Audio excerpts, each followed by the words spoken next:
माता की, भारत माता की, भारत माता की, वंदे वंदे वंदे, सियावर रामचंद्र भगवान की, माँ जानकी की, माता जानकी की, विद्यापति के ज्ञान की परंपरा का भी है, आर्यभट्ट के गणतज्ञ जैसे विश्व प्रसिद्ध गणतज्ञ की विरासत का भी है, और वैशाली के लोकतंत्र की भी है। और लोकतंत्र पर आंच आएगी, कोई जेपी खड़ा हो जाएगा बिहार से लोकतंत्र को बचाने के लिए, और समृद्ध विरासत भी बिहार के पास है। याद करिए, इसी बिहार की धरती ने डॉक्टर राजेंद्र प्रसाद जी को जन्म दिया था, देश के प्रथम राष्ट्रपति बने, और राष्ट्रपति बनने के बाद स्वतंत्र भारत में सोमनाथ के मंदिर का पुनरुद्धार का कार्य होना है। पंडित जवाहरलाल नेहरू ने कहा नहीं जाना है, राष्ट्रपति ने कहा नहीं मैं जाऊंगा, क्योंकि भारत के सांस्कृतिक, भारत के नए आभा को वैश्विक जगत में प्रस्तुत करना है। इसलिए सोमनाथ के मंदिर के पुनरुद्धार के कार्य का कांग्रेस भले ही विरोध करेगी, लेकिन भारत के राष्ट्रपति के नाते भारत की आस्था का सम्मान करना मेरा दायित्व है। और डॉक्टर राजेंद्र प्रसाद जी वहां गए थे, सोमनाथ की धरती पर गए थे। आप याद करिए, मोदी जी पहले प्रधानमंत्री हैं जो अयोध्या गए, श्री राम जन्मभूमि पर भगवान श्री राम के भव्य मंदिर के निर्माण की आधारशिला भी रखी, और गत वर्ष भगवान राम लला को विराजमान करने का काम भी प्रधानमंत्री मोदी जी ने अपने कर कमलों से संपन्न किया है। भारत की आस्था का सम्मान होगा, भारत की विरासत का संरक्षण होगा, तो वह विरासत ही विकास की नींव को पुख्ता करेगा। बहनों और भाइयों, क्या हो रहा था कांग्रेस के शासनकाल में? ये विरासत को अपमानित करते थे, कहते थे राम हुए ही नहीं, कृष्ण हुए ही नहीं,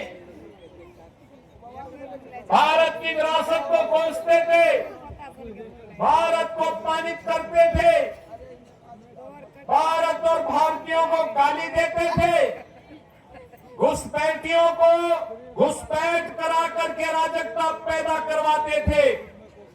और आरजेडी को तो कहना ही क्या, इन्होंने बिहार का विकास नहीं किया, अपने परिवार का विकास किया, इन्होंने परिवार का विकास किया। मोदी जी कहते हैं कि 140 करोड़ का भारत मेरा परिवार है, और लालू जी कहते हैं कि राबड़ी देवी का ही परिवार मेरा परिवार है। आरजेडी उससे बाहर नहीं सोच सकती। एनडीए पूरे भारत के लिए सोचता है, और डबल इंजन की सरकार बिहार के उस विकास को आगे बढ़ा रही है। नीतीश जी के नेतृत्व में पिछले 20 वर्षों में बिहार ने विकास की जिस नए प्रतिमान को आगे बढ़ाया है, ऊंचा किया है, आज गांव-गांव की कनेक्टिविटी को तेज किया है, उद्योग लगने प्रारंभ हुए हैं, इंजीनियरिंग कॉलेज बन रहे हैं, विश्वविद्यालय बन रहे हैं। आज बिहार के अंदर विकास एक नई आभा के साथ आगे बढ़ रहा है। बिहार के अंदर बाढ़ की समस्या का समाधान तेजी के साथ आगे बढ़ रहा है। आज जब बिहार में विरासत और विकास के इस अभियान को आगे बढ़ाने का कार्य एनडीए की डबल इंजन की सरकार आगे बढ़ा रही है, बिहार की पहचान आज मेट्रो के रूप में, रेलवे की बेहतरीन कनेक्टिविटी के रूप में, हाईवे के रूप में, एक्सप्रेसवे के रूप में, एयरपोर्ट के रूप में, वाटरवे के रूप में आज जब बिहार को पहचान मिल रही है, तो आपकी इस पहचान को फिर से धूमिल करने के लिए कांग्रेस और आरजेडी ने एक सगुफा छोड़ा है कि विकास नहीं बुर्का चाहिए।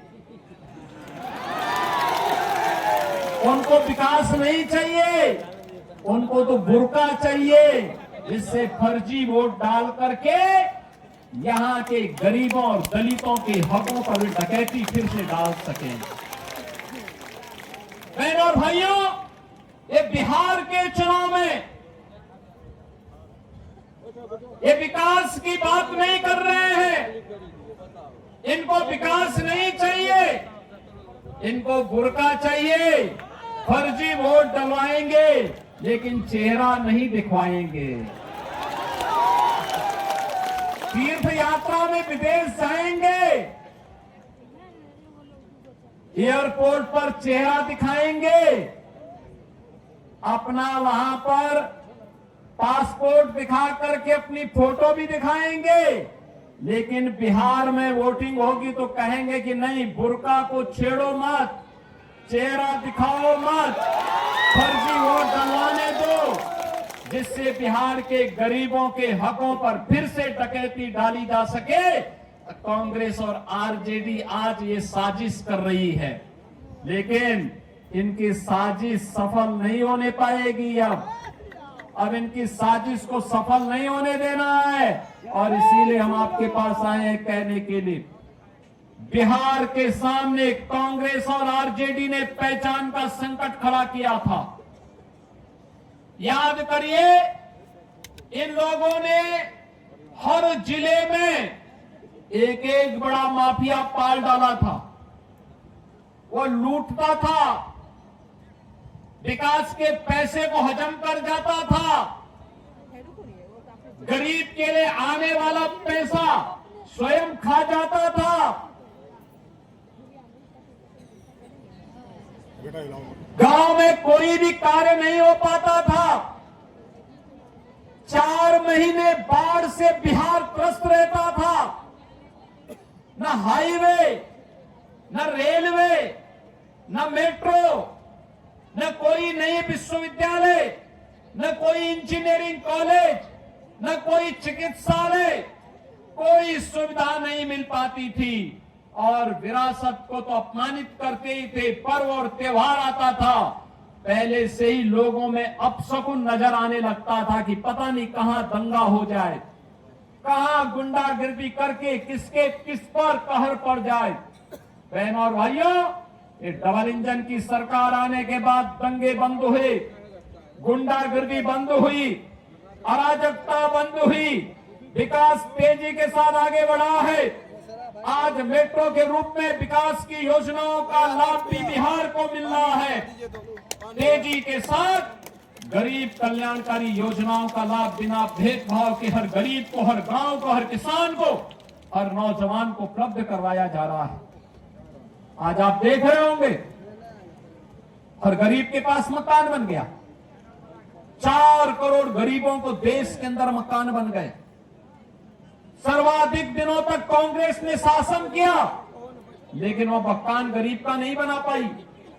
हर गरीब के घर में शौचालय बन गया, हर गरीब को उज्ज्वला योजना का फ्री कनेक्शन मिल गया, हर गरीब को 5 लाख रुपए की स्वास्थ्य बीमा का, आयुष्मान भारत की सुविधा का लाभ मिल गया, और हर गरीब के लिए फ्री में राशन की सुविधा का लाभ भी मोदी जी ने सब पूरे देश के अंदर 80 करोड़ भारतीयों को उपलब्ध करवा दिया।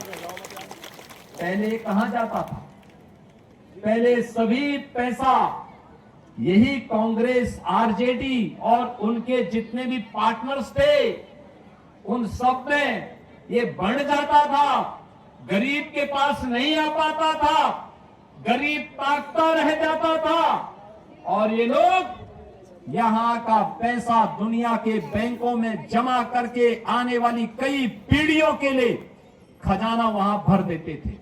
लेकिन अब मोदी जी ने कहा कि भ्रष्टाचार नहीं चलेगा, माफिया राज नहीं चलेगा, और जो भी भ्रष्टाचार फैलाएगा, गरीब के हक पर डकैती डालेगा, उसकी जगह जेल में होगी, जेल में। और बहनों और भाइयों, अगर उसका उदाहरण देखना है तो उत्तर प्रदेश में हमने किया है।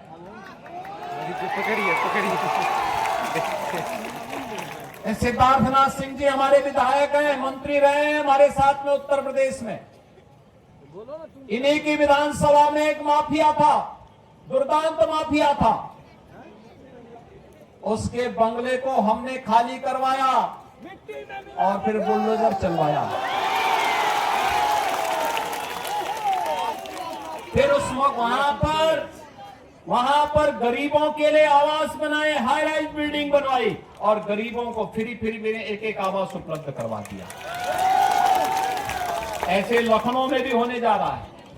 हर जनपद में वहां माफिया के द्वारा कब्जा की गई भूमि पर, और अगर किसी ने 10 एकड़ जमीन कब्जा की है और उसके पास अगर कुछ पुश्तैनी भूमि थी तो सबको मिलाकर के ब्याज सहित वापस लिया गया और वापस लेकर के फिर गरीबों को आवंटित करके गरीबों के मकान बनाए जा रहे हैं। बहनों और भाइयों, माफिया के खिलाफ, गुंडागिर्दी के खिलाफ, देशद्रोही तत्वों के खिलाफ, अराजकता फैलाने वाले तत्वों के खिलाफ अगर कोई लड़ पाएगा तो डबल इंजन की एनडीए सरकार ही लड़ पाएगी, एनडीए का कार्यकर्ता ही लड़ पाएगा। और वही कार्य आज एनडीए की सरकार बिहार के विकास के साथ कर रही है। हर क्षेत्र में विकास के नए प्रतिमान बिहार के अंदर बन रहे हैं। अब बिहार के सामने पहचान का संकट नहीं है। जो पहचान का संकट आरजेडी कांग्रेस ने बिहार के नौजवानों के सामने पैदा की थी। बिहार का नौजवान 2005 के पहले अपनी पहचान को छुपाता था, अपनी पहचान को छुपाता था, किसान आत्महत्या करने के लिए मजबूर होता था, पलायन होता था, उपचार की सुविधा नहीं थी, सड़कें नहीं थी। आरजेडी के समय में तो कहा जाता था कि सड़क बना